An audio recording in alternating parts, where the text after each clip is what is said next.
ప్రస్తుత పరిస్థితి ఏంటంటే operation success, patient dead.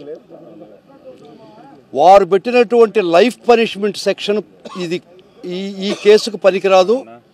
Krishna Murali మీద 111 పోసాని కృష్ణమురళి మీద 111 సెక్షన్ అప్లై కాదు.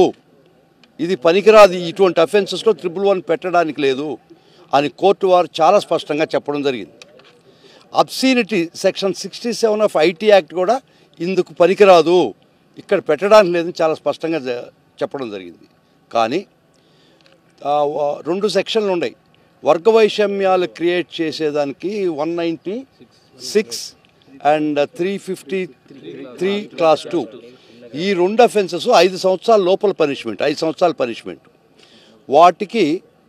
వాటికి అర్నేష్ కుమార్ జడ్జిమెంట్ అని సుప్రీంకోర్టు వారి జడ్జిమెంట్ ఇచ్చాం. 5 సంవత్సరాల లోపల పనిష్మెంటు ఏ సెక్షన్ ఉండినా కూడా, ఏ సెక్షన్కు ఏ అఫెన్స్ కూడా 5 సంవత్సరాల పనిష్మెంట్ తక్కువ ఉంటే అర్నేష్ కుమార్ జడ్జిమెంట్ ప్రకారం, సుప్రీంకోర్టు జడ్జిమెంట్ ప్రకారం రిమాండ్కి పంపించాల్సిన అవసరం లేదు, 41A ఇవ్వాలని చాలా స్పష్టంగా సుప్రీంకోర్టు చెప్పడం జరిగింది.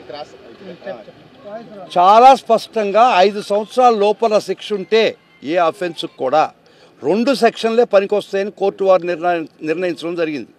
అది 196, 353 క్లాస్ 2. కానీ వాళ్ళు ఐటీ యాక్ట్ 67 పెట్టారు, 111 పెట్టారు.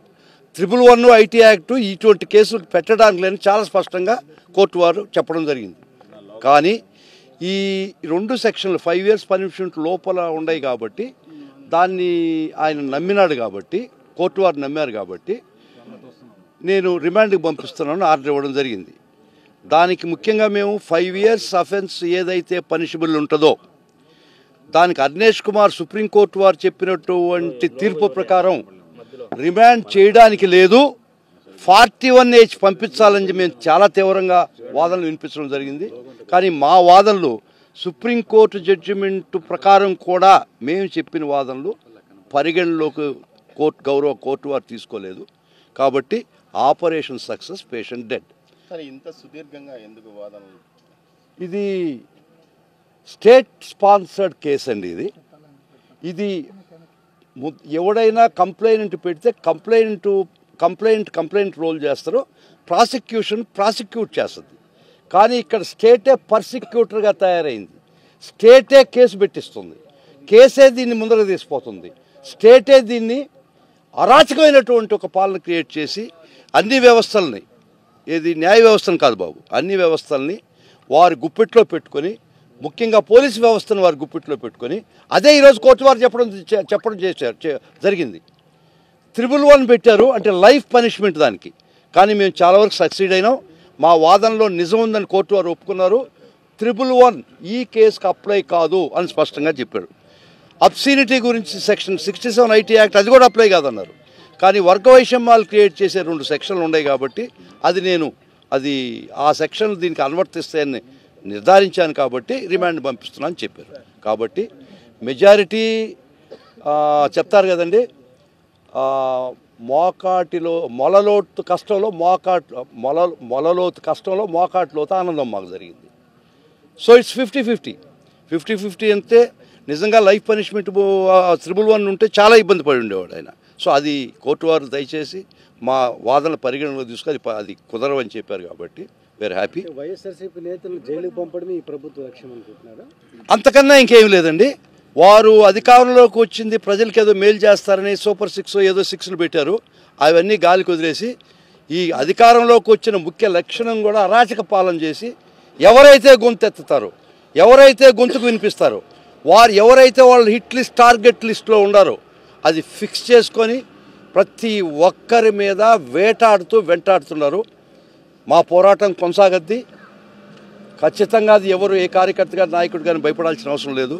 ఖచ్చితంగా నిలబడతాం. వైఎస్ఆర్ కాంగ్రెస్ పార్టీ మా ప్రియతమ నాయకుడు జగన్మోహన్ రెడ్డి గారు ఇచ్చిన స్ఫూర్తితో, వారిచ్చిన ధైర్యంతో, వారిచ్చినట్టు ఆదేశంతో ఖచ్చితంగా పోరాటం కంటిన్యూ చేస్తాం. న్యాయబద్ధంగా పోరాటం చేస్తాం. అందరికీ న్యాయం చేసేటట్టు చేస్తాం. ఇక్కడ కూడా ఖచ్చితంగా అండి. ఇది అర్నేష్ కుమార్ జడ్జిమెంట్ చాలా స్పష్టంగా కూడా చెప్పింది, చాలా ముఖ్యం. ఈ 5 సంవత్సరాల లోపల పనిష్మెంట్ ఉండి కోర్టు వారు కానీ రిమాండ్ చేస్తే ఆ కోర్టు వారు కంటెంప్ట్ కింద వస్తారని కూడా చెప్పింది జడ్జిమెంట్లో. 5 సంవత్సరాల లోపల పనిష్మెంట్ ఉంటే మీరు రిమాండ్ చేస్తే ఆ రిమాండ్ చేసిన కోర్టు కూడా కంటెంప్ట్ కింద వస్తుంది. అర్నేష్ కుమార్ చాలా స్పష్టంగా చెప్పింది. అయినా కూడా సుప్రీంకోర్టు తీర్పు ఆ విధంగా ఉండినా కూడా, మా వాదనలు ఆ మార్గంలో ఉండినా కూడా ఆ గౌరవ సుప్రీంకోర్టు వారి జడ్జిమెంటు తీర్పును పరిగణలోకి తీసుకోవడం చేయలేదు. మరియు మా వాదనలో కూడా ఆ 2 విషయాల్లో పరిగణలోకి తీసుకోవడం జరగలేదు. ఖచ్చితంగా 5 సంవత్సరాల లోపల ఏ కోర్టు కూడా రిమాండ్కి పంపిస్తే ఆ కోర్టు కంటెంప్ట్ కింద కూడా వస్తుందని జడ్జిమెంట్లో ఉంది. మాకు ఉండినటువంటి న్యాయంలో అన్ని మార్గాలు అన్వేషిస్తున్నాం. ప్రతి మార్గం కూడా మేము ఏది వదలం, అన్నీ చూస్తాం. ఎవరు కంటెంప్ట్ కింద వస్తారో వాళ్ళ మీద కూడా చర్యలు పైకోర్టుకు పోతాం. ఇది సమంజసం కాదు. ఒకసారి మీరు 111 తీసేసిన తర్వాత, ఐటీ యాక్ట్ లేదని తర్వాత, ఇది దీనికి అనువర్తించడం అని చెప్పిన తర్వాత కూడా కొరవ సెక్షన్లు 5 ఏళ్ళు లోపల పనిష్మెంట్ ఉన్నా కూడా, 5 ఏళ్ళు ఉండినా కూడా అర్నేష్ కుమార్ ఫాలో కావాలన్న మా వాదన. సుప్రీంకోర్టు వారు చాలా స్పష్టంగా చెప్పింది. అట్ట ఫాలో కాకపోతే ఏ కోర్టునైనా కంటెంప్ట్ కింద మేము బుక్ చేస్తామని సుప్రీంకోర్టు కూడా చెప్పింది. ఆ విధంగా కూడా మేము ఆలోచిస్తున్నాం. మేము ఈ న్యాయ పోరాటం ఆగదు. చాలా స్పష్టంగా చెప్తున్నాం. ఎవరు తప్పు చేసినా చట్ట ప్రకారం ఇది చేయకపోయినా వారు మాకున్న న్యాయ పరిధిలో మేము ప్రతి ఒక్క యాంగిల్లో మేము ముందుకు పోతాం. ఎవరు కంటెంప్ట్ కింద వస్తారో తర్వాత ఆలోచిస్తాం. ఈ దూషణల గురించి ఏమైనా జడ్జి గారు కామెంట్ చేశారంటున్నారు? అది ఎంతవరకు? కామెంట్ లేదండి. వారి మీద కృష్ణమురళి గారి మీద, పోసాని గారి మీద ఒక 16 సెక్షన్లు ఎవరు తెలియకుండా 16 అఫెన్సెస్ పెట్టున్నారు. సుమారుగా 16. అది ఎవరికి కూడా తెలియదు, ఎక్కడ జరిగిందో తెలియదు. ఆ కేసు క్రైమ్ నంబర్స్ కూడా ఇచ్చారయ్యా, ఇవ్వలే. క్రైమ్ నంబర్స్ ఇచ్చారు, ఆ కాపీస్ కూడా ఇవ్వలేదు మాకు. కాపీస్ కూడా రిమాండ్ రిపోర్ట్లో లేదు. అయినా కూడా కోర్టు వారిని ప్రిజుడిస్ చేసేటట్టు ఒక 16 కేసులు వారి మీద, ఒక బంచ్ ఆఫ్ కేసెస్ వారు లిస్టు తయారు చేసి ఇవ్వడం జరిగింది. దాంతో ఆ విధంగా నంబర్ ఆఫ్ కేసెస్ ఎక్కువ ఉన్నాయి కాబట్టి కోర్టు వారు సరైన నిర్ణయం, కోర్టు వారు సరైనగా తీసుకున్నారు. కానీ అది ఎంతవరకు అనేది మా దృష్టిలో ఎంతవరకు అనేది మేము మిగిలినటువంటి మాకుండే మార్గాలన్నీ అన్వేషిస్తాం. ఆ మార్గాల ప్రకారం మేము ముందరకు పోతాం. వారికి తెలియదండి ఈ రోజు దాకా ఆయన మీద 16 కేసులు పెట్టున్నారని. ఇనిషియల్ స్టేజ్లోనే ఉంది, ఎవరికీ తెలియదు 16 కేసులు ఆయన మీద పెట్టున్నారని. ఇప్పుడు చూస్తే రిమాండ్ రిపోర్ట్లో రాస్తున్నారు 16 కేసులు నీ మీద పెట్టున్నాయని. ఇది కొత్త కాదు పాపం, కృష్ణమోహన్ మురళి గారి మీద కొత్త కాదు. ఏ ముద్దా మీరు ఒక ఫినామినా చూడండి. ఈ రాష్ట్రంలో ఒక ముద్దాయిని అరెస్ట్ చేస్తారు, వాడిని కస్టడీలో పెట్టుకొని వాళ్ళ దగ్గర కన్ఫెషన్ స్టేట్మెంట్ తీసుకుంటారు. అది చట్టసమ్మతం కాదని సుప్రీంకోర్టు చెప్పడం జరిగింది. అయినా ఆ కన్ఫెషన్ వేసుకొని ఇంకా 10 మందిని ముద్దాయిలు చేస్తారు. ఒకవేళ ఈ ముద్దాయి ఈ కోర్టులో బెయిల్ వస్తే రెడీగా బయట అన్న వ్యాన్ ఉంటుంది, బయట ఇప్పటికే ఉంటుందో పోయిందో తెలియదు. ఏ ముద్దాయి అయినా కోర్టు వారు బెయిల్ ఇచ్చిన మరుక్షణం గేట్ అవతల వ్యాన్ పెట్టుకుంటారు. ఎక్కడ తీసిపోతారో తెలీదు. శ్రీకాకుళం నుంచి ఇచ్చాపురం నుంచి కుప్పం దాకా ఎక్కడైనా ఏదో ఒక పోలీస్ స్టేషన్లో రిపోర్ట్ ఇప్పించుంటారు ఆల్రెడీ. వాళ్ళు వచ్చి పట్టుకుపోతున్నారు. ఒక ముద్దాయి ఒక కేసులో ఇక్కడికి వచ్చి ఏ కోర్టు వారు తలుపు తట్టిన తర్వాత, ఒక అరెస్ట్ అయిన తర్వాత మినిమం ఆ ముద్దాయి మీద 10 నుంచి 20 కేసులు ఉంటున్నాయి. 10 నుంచి 20 కేసులు, 25 వరకు ఉన్నాయి. మా స్నేహితుడు చెప్తున్నాడు 25 కేసులు ప్రతి ముద్దాయి మీద పెడుతున్నారు వీళ్ళు. ఏమన్నా బెయిల్ వస్తుంది అనుకుంటే 24 కేసులు వ్యాన్లు వచ్చి ఉంటాయి. ఒక వ్యాన్ వస్తుంది తీసుకెళ్ళిపోద్ది. పని తంటాలు కూడా ఆ కేసులో బెయిల్ తెచ్చామనుకోండి, ఇంకొక మూల ఇంకొక వ్యాన్ ఉంటుంది. ఎక్కడ తీసిపోతాం అంటే ఇచ్చాపురం తీసిపోతా అంటున్నారు. పోనీ అక్కడేదో తంటాలు బెయిల్ తీసుకుంటే కుప్పం తీసిపోతుంటారు. పోనీ ఇక్కడ తీసిపోతే హిందూపురం తీసిపోతారు. ఇట్లా 4 చెరుగుల ఈ రాష్ట్రంలో. ఇది I worked as the first law officer of the state. నా క్రిమినల్ సైడ్ ప్రాక్టీస్లో కూడా ఇటువంటి దుర్మార్గమైన పరిస్థితి ఏ రోజు చూడలేదు. కానీ తప్పదు, ప్రజాకంటకులు పాలకులుగా ఉంటే బెయిల్కి అప్లై చేస్తాం, కంటెంప్ట్కి అప్లై చేస్తాం. ఎందుకంటే అర్నేష్ కుమార్ జడ్జిమెంట్ ఫాలో కాలేదు. ఫాలో కాకపోతే సుప్రీంకోర్టే చెప్పింది 5 సంవత్సరాల లోపల శిక్ష ఉంటే మీరు రిమాండ్ చేయడానికి లేదని చెప్పింది. కాబట్టి మా పరిధిలో న్యాయపరంగా ఏ విధమైన అవకాశాలు ఉంటే ఆయన చేస్తాం. గురువారం 5 గంటల లోపల కోర్టుకు హాజరవుతారని చెప్పారు. కానీ పోసాని గారు అయితే ఓవులవారపల్లిలో అక్కడే ఎస్పీ సార్ దగ్గర గారు అక్కడే మాట్లాడడం వల్ల ఆలస్యమైంది. అయితే ఏది ఏమైనప్పటికీ రమారమి వాళ్ళు వచ్చినప్పటికీ 9 గంటలు అయిన సమయము. అయితే అప్పటి నుంచి ఈ యొక్క డిస్కషన్ అనేది కోర్టులో జరుగుతూ వచ్చింది. ప్రధానంగా 2 గంటల 45 నిమిషాల వరకు ఈ యొక్క వాదోపవాదాలు జరిగాయి. అందులో మరి పబ్లిక్ ప్రాసిక్యూటర్ వారు ఒక 40-45 నిమిషాలు వాదోపవాదం చేస్తుంటే, మరి ఇక్కడ ఈయన తరపున చేసినటువంటి సుధాకర్ రెడ్డి గారు సారు 2 గంటల పైన వారు అక్కడ దాన్ని తర్కం చేయడం అనేది జరిగింది. అయితే 6 సెక్షన్ల క్రింద పోసాని గారిని అరెస్ట్ చేయడం మేము పరిగణలోకి తీసుకున్నామని చెప్పేసి పోలీసు వారు చెప్తున్నారు. అందులో 2 సెక్షన్లు మినహాయిస్తే, అంటే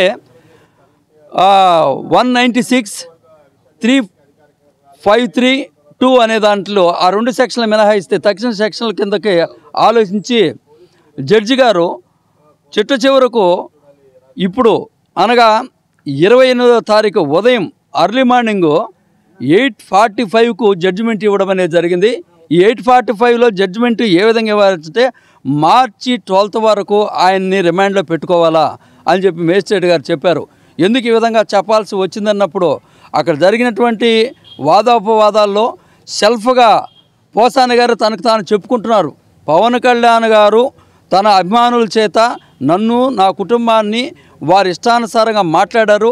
ఆ మాటలు నేను చెప్పలేను. అటువంటి మాటలు మాట్లాడడం వల్ల నేను భావోద్రేకానికి లోనైన వాడిని, నేను కూడా తిరిగి అతన్ని మాట్లాడాను అంటున్నాడు. అయితే ఇక్కడ మేము చెప్పేది ఏంటంటే, పవన్ కళ్యాణ్ గారు చెప్పారా, స్వేచ్ఛగా మీరు విన్నారా? కాదు, అభిమానుల చేత చెప్పించారంటున్నారు.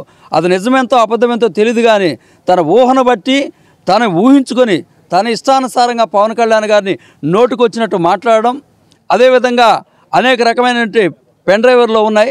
లోకేష్ బాబును మాట్లాడడం, చంద్రబాబు నాయుడు గారిని మాట్లాడడం, పలు విధాలుగా ఆయనకి ఇష్టానుసారంగా ఒక అన్కాన్స్టిట్యూషన్ లెవెల్లో తను ఇష్టం వచ్చినట్టుగా మాట్లాడడం అనేది జరిగింది. ఇదే విధంగా మాట్లాడుతూ పోతే సినీ పరిశ్రమలో కావచ్చు, మరి అలాగే రాజకీయంలో కావచ్చు, ప్రజల మధ్య కావచ్చు, ఎవరికి కూడా భయం అనేది లేకుండా పోతుంది.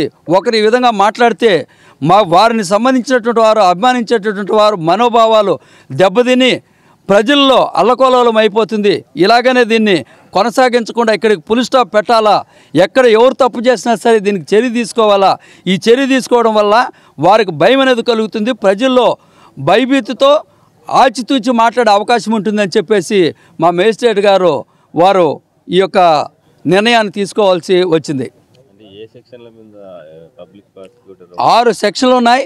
అది ఒక రకంగా చెప్పాలంటే 111ను ఇంకా తగ్గినటువంటి సెక్షన్లో కూడా పరిగణలోకి తీసుకొని దాని తర్వాత దాని గురించి మరలా డిస్కషన్ అనేది జరగబోతుంది. ఓవరాల్గా చూస్తే అతని నిజానికైతే అతనిది తప్పు, తను తప్పు మాట్లాడాడు. సినిమాలో మరి స్టోరీలు రాసినట్టుగా, సినిమాలో డైలాగులు రాసినట్టుగా, సినిమాలో నటించినట్టుగా నటిస్తున్నాడు. కానీ వాస్తవానికి అతను చేసినటువంటి వీడియోలు మనం చూస్తే మనమే కాదు, పబ్లిక్ యావత్ మన రాష్ట్రానికే కాదు దేశం లెవెల్లో తెలుసు ఆయన ఎంత ఎమోషనల్గా మాట్లాడాడో, ఎంత ఊగిపోయి మాట్లాడాడో, ఎంత అరిసెరిసి మాట్లాడాడో, ఎంత లోకేష్ బాబుని ఎప్పుడో చిన్నతనంలో ఉన్న విషయాలు మాట్లాడాడో, చంద్రబాబు నాయుడు గారిని ఏ విధంగా ఏకవచనంతో మాట్లాడాడో, పవన్ కళ్యాణ్ నోటుకొచ్చినట్టు పవన్ కళ్యాణ్ గారిని ఎలా మాట్లాడాడో ప్రజలకు అందరికీ తెలుసు, మనకందరికీ తెలిసినటువంటి విషయాలే. ఇది అయితే ఒక ఎవిడెన్స్ కావాలి కాబట్టి కోర్టుకు ఆ ఎవిడెన్స్ ప్రకారంగా సెక్షన్లు పెట్టారు, దాని ప్రూఫ్లు చూపించినారు. దాని గురించి ఇప్పుడు రిమాండ్లో పెట్టాల్సిన ఆవశ్యకత వచ్చింది.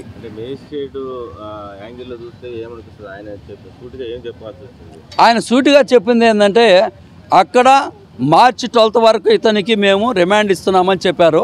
ఎందుకనంటే పోలీసు వాళ్ళు ఎఫ్ఐఆర్లో పెట్టినటువంటి 6 సెక్షన్ల కిందకి మేము వాటిల్లో కొన్నిటిని పరిగణలోకి తీసుకొని ఆయన్ను మార్చి 12th వరకు మేము రిమాండ్లో పెడుతున్నామని చెప్పారు.